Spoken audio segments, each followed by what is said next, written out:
নমস্কার বন্ধুরা, রান্নাবাটি চ্যানেলে আপনাদের স্বাগত।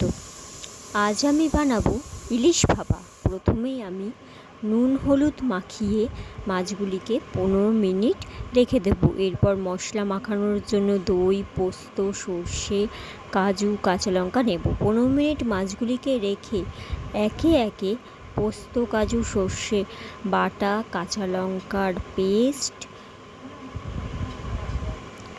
পরিমাণ মতো নুন,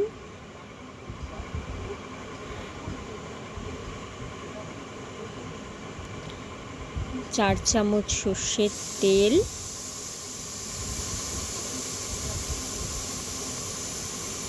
ও দই দিয়ে ভালোভাবে মাখিয়ে নেব।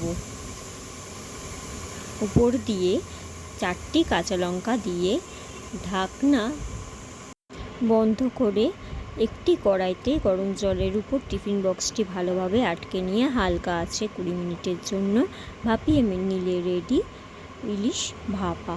তো বন্ধুরা, আপনাদের কেমন লাগলো আমাকে অবশ্যই জানাবেন। আজকের মতো এইটুকু, ধন্যবাদ।